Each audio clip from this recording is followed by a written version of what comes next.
Hello साथियों, आप सभी का स्वागत है हमारे YouTube चैनल बिहार एसएस लोकर्स एकेडमी में। तो आप सभी लोग कैसे हैं? मैं उम्मीद करता हूं कि आप लोग स्वस्थ होंगे और आप लोग की तैयारी अच्छे से चल रही होगी। आज के इस सेशन में हम लोग मनोविज्ञान के क्लास में मनोविज्ञान का पहला अध्याय मनोवैज्ञानिक गुणों में विभिन्नता जो पाठ है, इसमें हम लोग आज बुद्धि परीक्षण के बारे में यानी बुद्धि मापन का जो टॉपिक है उसको हम लोग पढ़ने वाले हैं। इसमें हम लोग सीखेंगे कि IQ क्या होता है, IQ का जो सूत्र है उससे हम लोग कैसे किसी का जो है IQ को निर्धारित करते हैं। इन सभी चीज़ों पर जो आज हम लोग चर्चा करेंगे। तो आप लोग इस क्लास के साथ बने रहिएगा। जो भी नए विद्यार्थी है चैनल को जरूर सब्सक्राइब कर लेंगे, बेल आइकन को जरूर प्रेस कर देंगे ताकि हमारे नए नए क्लासेस का अपडेट आप लोगों तक पहले मिलते रहे। और जो भी विद्यार्थी इस सेशन से जुड़े हैं वो एक बार अपने दोस्तों में इसको शेयर भी कर देंगे। क्लास स्टार्ट करने से पहले मैं आप लोग को ये भी बता दूं कि अगर आप लोग अभी तक हमारा टेलीग्राम चैनल ज्वाइन नहीं किया है तो आप लोग फटाफट से हमारे टेलीग्राम चैनल भी ज्वाइन कर लीजिएगा, जहां पर आपको किसी भी क्लासेज का फ्री में PDF नोट्स मिलता है। तो अगर आपको PDF नोट्स चाहिए, पैनल PDF चाहिए, तो आप फटाफट से जा करके हमारे टेलीग्राम चैनल बिहार एसएस लोकर एकेडमी को ज्वाइन कर लीजिए। अब हम लोग जो है आज के अपने क्लास में जो पढ़ने वाले हैं वो टॉपिक हमारा है बुद्धि का मापन, या इसी को हम लोग बुद्धि परीक्षण बोलते हैं, इंटेलिजेंस टेस्ट बोलते हैं, यानी IQ टेस्ट हम लोग जो है आज के सेशन में पढ़ेंगे। या फिर हम लोग जो है बुद्धि का मापन करेंगे कि बुद्धि को कैसे मापते हैं।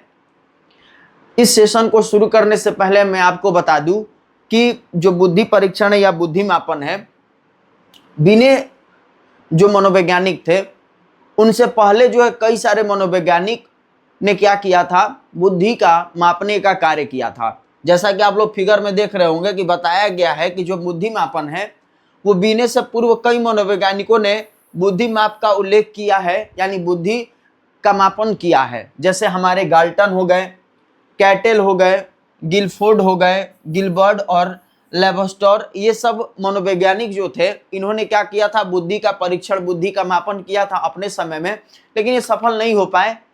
इनके बाद जब हमारे बीने आए तो बीने ने क्या किया, 1905 ईस्वी में इन्होंने पहला बुद्धि परीक्षण जो है किया था, जो सफल भी हुआ। लेकिन आगे जाकर के इसमें क्या हुआ कि कई सारी त्रुटियां निकली, गलतियां निकली। तो बीने जो थे वो साइमन के साथ मिलकर के इस परीक्षण का शुरुआत किए थे 1905 ईस्वी में। फिर इसके बाद इन्होंने इस बुद्धि परीक्षण में जो इन्होंने बुद्धि माप दिया था तो इसमें कई सारी त्रुटियां थी, तो उसको इन्होंने क्या किया, 4 बार संशोधित किया और फिर भी जो है ये मतलब कि जो इनका बुद्धि माप था वो सफल नहीं हो पाया। तो बाद में टर्मन और मेरिल नाम करके जो मनोवैज्ञानिक थे उन्होंने मिल करके क्या किया, क्या इसमें संशोधन करके और फिर इसका नाम जो है स्टैनफोर्ड बुद्धि परीक्षण नाम रख दिया था। कब? 1937 ईस्वी में। याद रखना है, 1937 ईस्वी में फिर से हमारे जो टर्मन और मेरिल ने मिलकर के क्या किया कि इस बुद्धि परीक्षण का नाम जो है परिवर्तित करके स्टैनफोर्ड बीने परीक्षण या स्टैनफोर्ड बुद्धि परीक्षण का नाम रख दिया। और इन्होंने जो बीने का परीक्षण जो बुद्धि माप था उसका संशोधन इन्होंने भी किया था। हालांकि बीने और साइमन मिलकर के 1905 ईस्वी में क्या किया था कि बुद्धि जांचने के लिए, बच्चों की बुद्धि का जांचने के लिए इन्होंने क्या किया कि बीने साइमन मापदंड नाम दिया या बीने साइमन मापदंड जो है निकाला। लेकिन इसमें क्या हुआ कि इस मापदंड में जो है बताया जाता है कि कुल मिलाकर के 30 परीक्षण थे, जिसमें इन्होंने क्या किया, आगे जाकर के 4 बार इसको संशोधित किया क्योंककि इसमें कुछ त्रुटियां, कुछ गलतियां निकल गई, तो उसे संशोधित किया और फिर उसके बाद जो है इन्होंने इसको विकसित किया। और आगे जाकर के 1937 में कहा जा रहा है कि टर्मन और मेरिल के साथ मिलकर इस परीक्षण में संशोधन किया और आगे जाकर के स्टैनफोर्ड बुद्धि परीक्षण का नाम ये दिया गया। तो हम लोग को यही जानना है कि बुद्धि माप जो है सबसे पहले किसने दिया, तो बीने और साइमन ने 1905 ईस्वी में दिया। ठीक, 1905 ईस्वी में बीने और साइमन ने बुद्धि का माप दिया जिसमें 30 परीक्षण थे। और फिर आगे जाकर के जो टर्मन और मेरिल हुए तो इसी का नाम बदल करके स्टैनफोर्ड बुद्धि परीक्षण रख दिए 1937 ईस्वी में। जब हम लोग आगे बढ़ेंगे तो हम लोग देखेंगे कि जो बुद्धि परीक्षण है वो कितने तरीके से हम लोग कर सकते हैं, यानी इंटेलिजेंस जो टेस्ट हमारा है वो कितने तरीके से हो सकता है। किसी भी इंसान पर, किसी भी व्यक्ति पर या बच्चों पर हमें अगर टेस्ट करना है, बुद्धि परीक्षण करना है, तो किस तरीके से हम लोग करेंगे। तो जो बुद्धि परीक्षण होता है उसको हम लोग दो तरीके से कर सकते हैं। आप जैसा कि देख सकते हैं यहाँ पर बताया गया है, इंटेलिजेंस टेस्ट जो है दो तरीके से हो सकता है, एक व्यक्तिगत रूप से और एक सामूहिक रूप से। यहाँ पर क्या लिखा है, व्यक्तिगत रूप से, व्यक्तिगत यानी इंडिविजुअल, जिसमें हम क्या करेंगे, कोई एक व्यक्ति रहेगा, कोई एक पर्सन रहेगा, ठीक, चाहे कोई एक बच्चा हो, चाहे कोई एक वयस्क व्यक्ति हो, कोई भी हो, यानी व्यक्तिगत रूप से। और सामूहिक मतलब क्या है, ग्रुप, यानी एक से अधिक लोग हो, चाहे एक से अधिक बच्चा हो या एक से अधिक वृद्ध हो, वयस्क हो, उनका हम क्या कर सकते हैं, टेस्ट यानी बुद्धि परीक्षण कर सकते हैं। तो दो तरीके से कर सकते हैं, एक व्यक्तिगत रूप से यानी एक अकेले व्यक्ति पर, और या एक समूह में भी हम इसका परीक्षण कर सकते हैं। लेकिन यहाँ पर बताया गया है कि जो व्यक्तिगत परीक्षण है ये भी दो तरीके से होता है। दो तरीके से कहने का मतलब क्या, तो एक वाचिक रूप से यानी वर्बल रूप से, और एक क्रियात्मक रूप से। वाचिक मतलब क्या हुआ, यहां पर जो है जो भी व्यक्ति का या जो भी बच्चे का टेस्ट लिया जाएगा वो शब्दों के माध्यम से होगा, यानी उससे बोल करके या फिर जो है उससे मतलब कि कुछ बातें कह करके, यानी यहाँ पर मुख्य रूप से क्या किया जाएगा, वाचिक यानी बोलने पर जो है, बोलने की क्रिया पर ज्यादा ध्यान दिया जाएगा।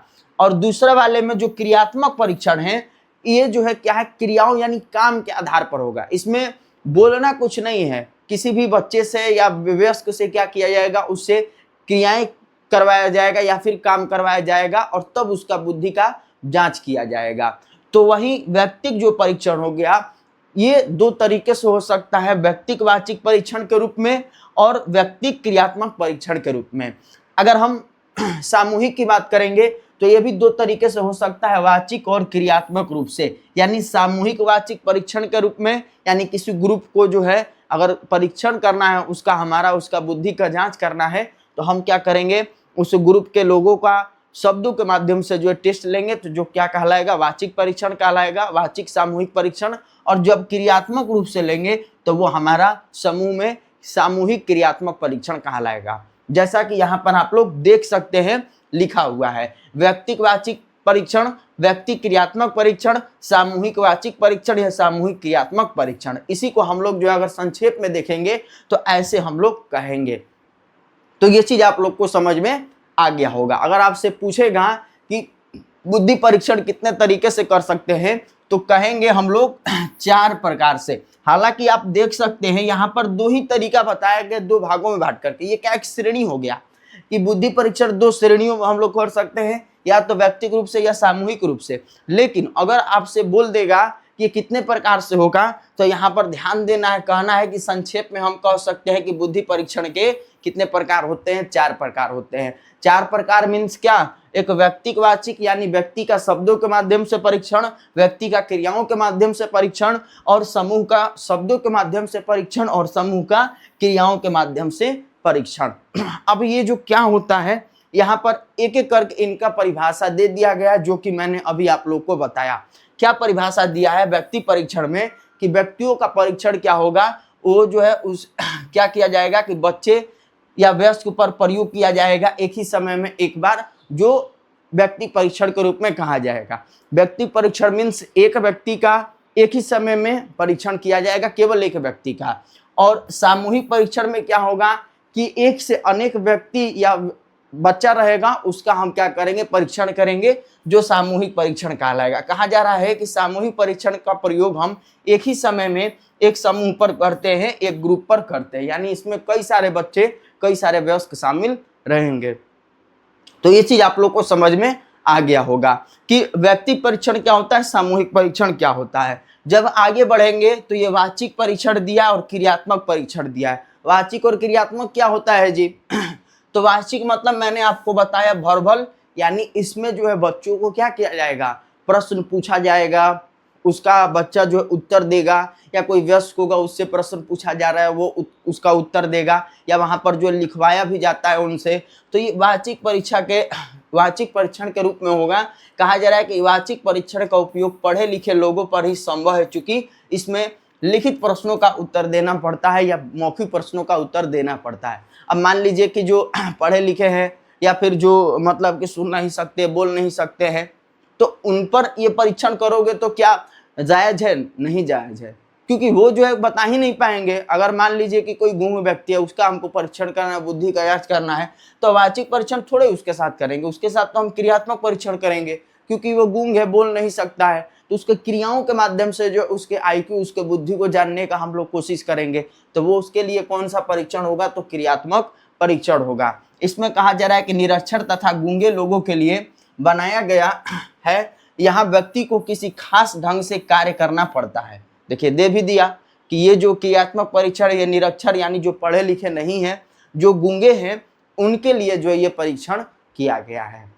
तो बुद्धिमापन में हम लोगों ने क्या सीखा? यही सीखा कि बुद्धिमापन का प्रयोग तो कई मनोवैज्ञानिकों ने पहले के समय में किया, लेकिन बिने ने जो है 1905 ईस्वी में साइमन के साथ मिलकर के क्या किया? पहला बुद्धि परीक्षण का शुरुआत किया, लेकिन इसमें कई सारी त्रुटियां थी, जिसमें उन्होंने 4 बार संशोधित किया और आगे जाकर के टर्मन और मेरिल ने इसे स्टैनफोर्ड बिने परीक्षण का नाम दिया 1937 ईस्वी में। और फिर उसके बाद जो है आगे जो बुद्धि परीक्षण है, तो उसको 4 प्रकारों में बांट करके परीक्षित किया जाता है, और 2 तरीके से होता है वो, एक वाचिक रूप से और एक क्रियात्मक रूप से। अब हम लोग देखेंगे कि बुद्धि परीक्षण जो है, इसकी उपयोगिता क्या है। जैसे मान लीजिए कि अगर हम लोग बुद्धि परीक्षण का उपयोग कर रहे हैं, तो इसका उपयोग हम लोग क्यों कर रहे हैं? तो याद रखना है हमें कि जो बुद्धि परीक्षण है हमारा, ये हम इसलिए करते हैं ताकि हम किसी भी बच्चे या वयस्क के जो है उसके बारे में पता लगा सके। तो अगर मान लीजिए अगर हम बच्चे पर आईक्यू टेस्ट कर रहे हैं या बच्चे का परीक्षण कर रहे हैं, तो उसका परीक्षण करने के पीछे का रीज़न ये है कि उसको हम लोग जानते हैं और समझते हैं कि बच्चा जो है किस बुद्धि का या किस तरीके का वो बालक है। अगर मान लीजिए आप स्कूल में एडमिशन करा रहे हो, स्कूल में जा रहे हैं, तो वहाँ पर आपका क्या होता है? पहले टेस्ट लिया जाता है, या फिर आप जो पढ़ाई करते हैं तो स्कूल में क्या होता है? एग्ज़ाम होता है।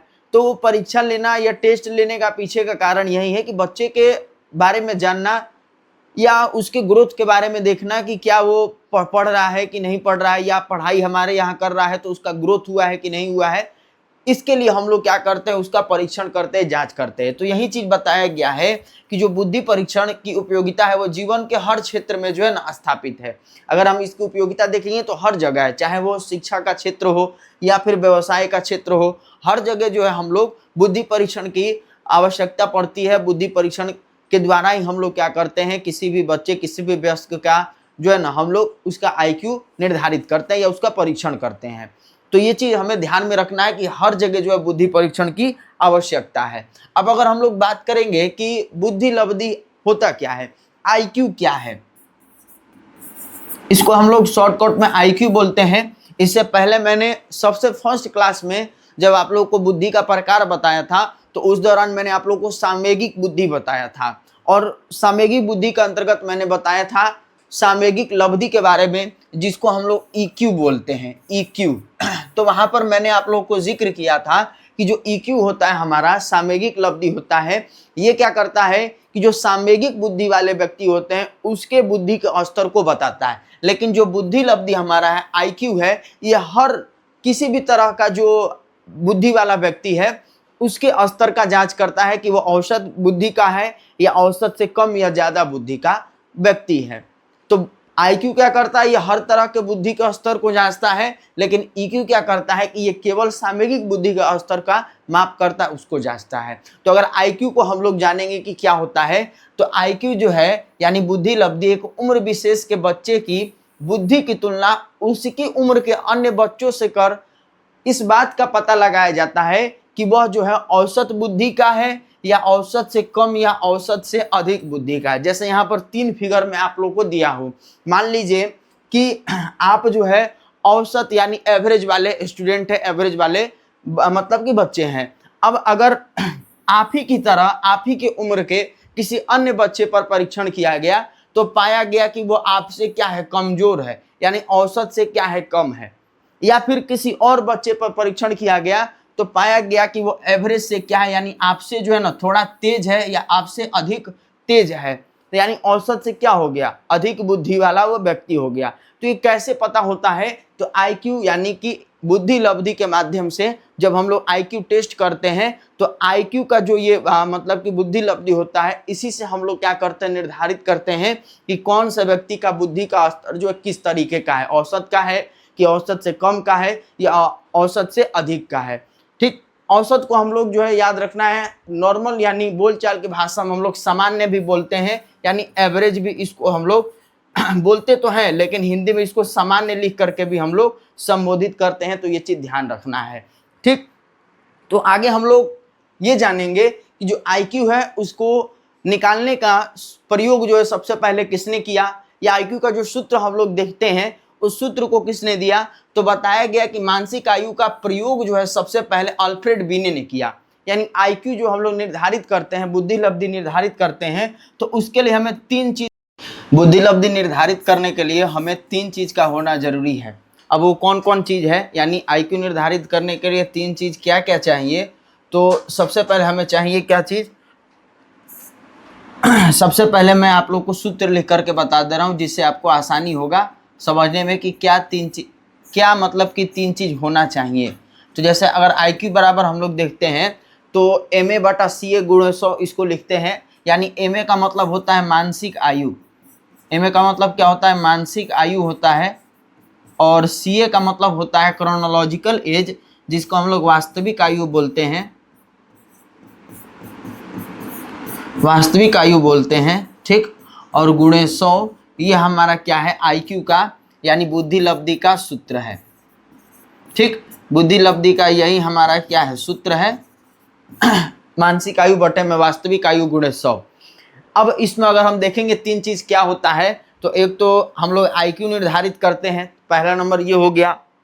अब आईक्यू निर्धारित करने के लिए जो दो चीज चाहिए, तो एक मानसिक आयु हो गया, एक वास्तविक आयु होगा, ये दोनों रहेगा तो हम आईक्यू बुद्धि लब्धि निकाल लेते हैं। अब अगर मान लीजिए कि ये जो तीन चीज है, इस तीनों चीजों में कभी कभी क्या होता है, प्रश्न भी आपको ऑब्जेक्टिव में देखने को मिलता है, तो क्या करता है, या तो आपसे पूछ देगा कि आईक्यू निकालने के लिए, या आपको आईक्यू देगा और वास्तविक आयु दे देगा, कह देगा कि आप उस बच्चे का या उस व्यक्ति का जो है आप क्या करिए, मानसिक आयु निर्धारित करिए, यानी मेंटल एज निर्धारित करिए।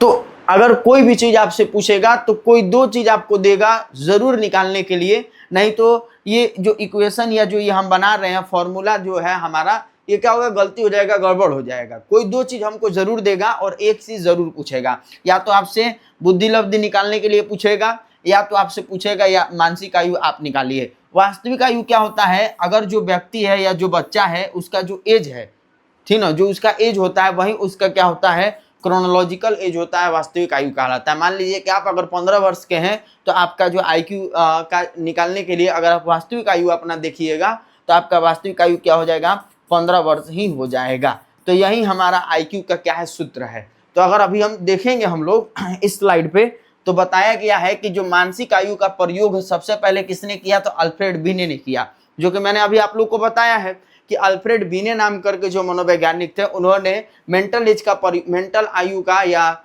जो हमारा मानसिक आयु है उसका उन्होंने प्रयोग किया। और फिर जो बुद्धि लब्धि धारणा था, इसका सबसे पहले प्रयोग स्टर्न ने 1912 ईस्वी में किया था, और उनके अनुसार जो सूत्र बताया गया था वो सूत्र था मानसिक आयु बटे में वास्तविक आयु। बस यही सूत्र जो है हमारे स्टर्न महोदय के द्वारा दिया गया था बुद्धि लब्धि का आईक्यू निर्धारित करने के लिए, कब, 1912 ईस्वी में। तो यहां से ऑब्जेक्टिव बनता है कि बुद्धि लब्धि जो धारणा है उसका सूत्र का प्रतिपादन किसने किया, तो स्टर्न ने सबसे पहले किया, कब, 1912 ईस्वी में। बाद में इसमें टर्मन जो मनोवैज्ञानिक हुए, टर्मन या टर्मैन, इनका बहुत ही बड़ा योगदान है। तो इन्होंने क्या किया था, इन्होंने इसमें क्या किया, इस सूत्र में संशोधन कर दिया। संशोधन क्या किया भाई, तो जो मानसिक आयु बटे वास्तविक आयु है उसमें उन्होंने गुणे 100 को जो है क्या कर दिया, जोड़ दिया, यानी अब इसका सूत्र क्या हो गया, आईक्यू का मानसिक आयु बटे वास्तविक आयु गुणे 100 हो गया।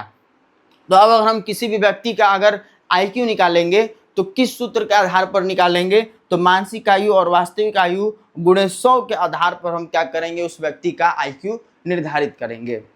तो यही हमारा जो है आईक्यू निकालने का फॉर्मूला है, आईक्यू निकालने का सूत्र है। ये चीज याद रखना, ऑब्जेक्टिव में भी ये पूछा जाता है। यहाँ से एक ऑब्जेक्टिव ये भी बनता है कि बुद्धि लब्धि धारणा का सबसे पहले प्रयोग किसने किया, कब किया, उसका सूत्र क्या था पहले के समय में, ये चीज ध्यान में रखना है। जब हम लोग आगे देखेंगे तो जो मनोवैज्ञानिकों ने बुद्धि पर लब्धि का प्रयोग किया यानी आईक्यू का प्रयोग किया, तो आईक्यू का प्रयोग करके अलग अलग जो व्यक्ति थे उन पर निरीक्षण किया गया, आईक्यू निकाला गया, तो अलग अलग जो है इसका वर्ग देखने को मिला हमको, और उस वर्ग के अनुसार जो है उस व्यक्ति या बच्चे का जो है ना बुद्धि को देखा गया कि वो किस तरह का बुद्धि के अंतर्गत आएगा, किस तरह का बुद्धि के श्रेणी में आएगा। तो यहाँ पर बताया गया कि मनोवैज्ञानिकों ने बुद्धि लब्धि की गणना के आधार पर व्यक्ति की बुद्धि को निम्नलिखित वर्गों में बांटा है। जैसे कि आप इधर देख रहे हैं, ये लिखा है बुद्धि लब्धि वर्ग, यानी ये आईक्यू लिखा हुआ है कि किसी भी व्यक्ति या बच्चे का अगर आईक्यू अगर इतना है या इनमें से किसी भी तरह का आईक्यू अगर किसी भी बच्चे या वयस्क का है तो उसका बुद्धि का वर्ग क्या होगा, उसका बुद्धि क्या होगा, यहाँ पर दिया गया है। जैसे मान लीजिए कि अगर कोई बच्चा जो है 140 से लेकर के 200 आईक्यू के अंतर्गत आ रहा है, मान लीजिए कि उस बच्चे का अगर आईक्यू 150 आ रहा है कि 150 उसका बुद्धि लब्धि है, तो हम कहेंगे कि वो बच्चा प्रतिभाशाली बुद्धि के अंतर्गत आएगा। यानी 140 से लेकर के 200 तक के आईक्यू वाले व्यक्ति को या बच्चे को हम लोग प्रतिभाशाली कहेंगे। अगर किसी का आईक्यू 220 से 240 के बीच में है तो उसको हम लोग प्रखर बुद्धि वाला जो है व्यक्ति कहेंगे। इसके बाद अगर किसी का 110 से 120 के बीच में अगर आईक्यू होगा तो उसको उत्कृष्ट बुद्धि का व्यक्ति कहेंगे। अगर किसी का आईक्यू 90 से 110 के बीच में होगा, और ये क्वेश्चन बार बार पूछा जाता है, याद रखना है कि 90 से 110 के बीच में किसी का आईक्यू है यानी बुद्धि लब्धि है, तो वो किस श्रेणी के अंतर्गत आता है, तो याद रखना है वो सामान्य या एवरेज बुद्धि वाला व्यक्ति कहलाता है। तो 90 से 110 वाले को सामान्य बुद्धि या फिर औसत बुद्धि वाला कहेंगे। इसी तरह 80 से 90 में जाएंगे तो मंद बुद्धि कहलाएगा। उसके बाद 70 से 80 करेंगे तो निर्बल बुद्धि कहलाएगा।